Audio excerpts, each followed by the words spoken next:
আবর্জনার ফেলার জায়গা চিহ্নিত করতে পারেনি তারকেশ্বর পৌরসভা। ক্ষোভ মুখ্যমন্ত্রীর। জায়গা কেনার টাকা নেই দাবি পৌরসভার। গত 24শে জুন নবান্নে প্রশাসনিক বৈঠক থেকে একাধিক বিষয়কে সামনে রেখে ধমক থেকে হুঁশিয়ারি দিয়েছেন মুখ্যমন্ত্রী।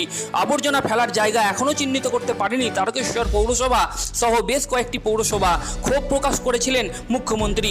মূলত তারকেশ্বর পৌরসভার 11 নম্বর ওয়ার্ডের বৈদ্যপুর কদমতলা এলাকায় বাম আমলে একটি জমি চিহ্নিত করে সেখানেই শহরের সমস্ত আবর্জনা ফেলার ব্যবস্থা করা হয়। বর্তমানে ওই এলাকা এখন আবর্জনার পাহাড়। আবর্জনার পাহাড় সংলগ্ন এলাকায় হাজার হাজার মানুষ বসবাস করেন।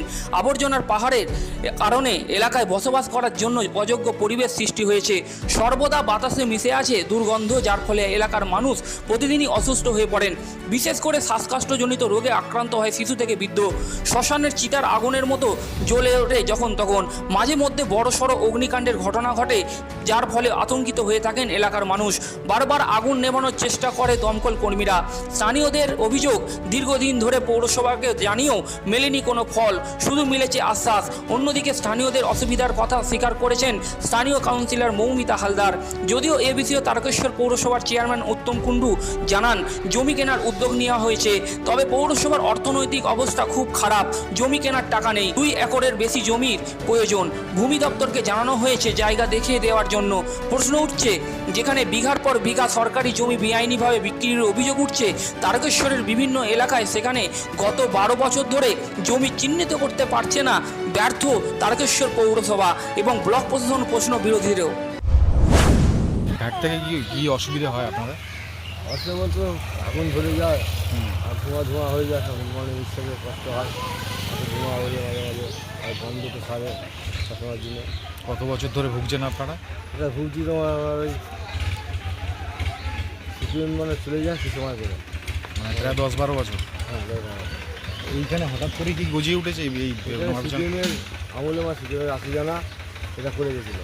আচ্ছা, সিপিএম ছিল, তারপর থেকে তো বারবার সরানোর প্রস্তাব দেওয়া হয়েছিল, সেটা কি এখন হয়? না এখন সরাচ্ছে না, এইভাবেই আছে, এভাবে উঁচু হয়ে যাচ্ছে, এসব তো অসুবিধা হচ্ছে। এখানে তো বহু মানুষ বসবাস করে, সবারই তো প্রচুর মানুষ হবে, 12 নম্বর 4 নম্বর মিলে প্রচুর মানুষ হবে। দুটো ওয়ার্ডের মানুষই হবে। আপনারা জানিয়েছিলেন পৌরসভার বিষয়ে? জানানো হচ্ছে, অপরাধ করেছিল সব ছেলেপুলেরা, এখানে অনেক কিছু করেছিল, কিছু হচ্ছে না। কোনো সুরাই মিলছে না। এটা দীর্ঘদিন থেকে হয়ে আসছে, দীর্ঘদিনের সমস্যা, মানুষের অসুবিধা হয়, খুবই অসুবিধা হয়। মৌমিতা হালদার, আপনি 12 নম্বরের কাউন্সিলর।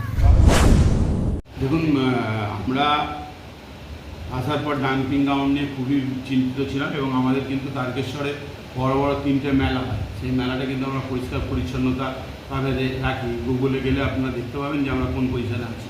এখন আমাদের ডাম্পিং গ্রাউন্ডটা আমরা চাপাডাঙ্গা একটা দিয়েছি, সেখানে কিছু লোকাল নেতৃত্ব যারা এর পেছনে লেগে ওটাকে বন্ধ করেছে। পিডব্লিউডি হ্যান্ড ওভার করে দিয়েছিল।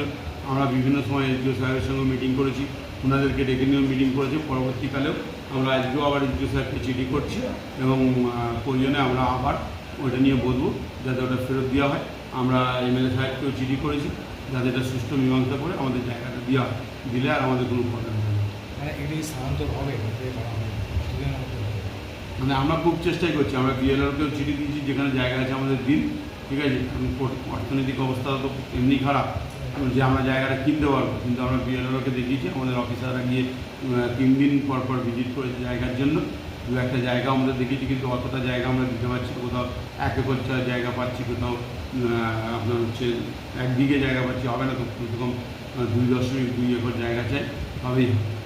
কিন্তু ডাম্পিং গ্রাউন্ডটা আজকের নয়, 35 বছর 40 বছর আগেকার, যখন সিপিএম বামফ্রন্ট সরকার ক্ষমতায় ছিল সেই সময় ওই ডাম্পিং গ্রাউন্ডটা করে যায়। কিন্তু আমরা সেটাকে ভালো করে পাঁচিল দিয়ে ঘিরে এবং যে আগুন ধরে যায় তার জন্য আমরা এক্সট্রা টাকা খরচা করে, দেখবেন ওখানে বড় পাইপের জলের লাইন দিয়ে দিয়েছি, যাতে মানুষের আর হট করে আগুন নিয়ে গেলে সঙ্গে সঙ্গে আমরা নেবাতে বারবার ফায়ার ব্রিগেডকে ডাকার প্রয়োজন হয় না। আমি করে দিয়েছি এই 15 দিন আগে।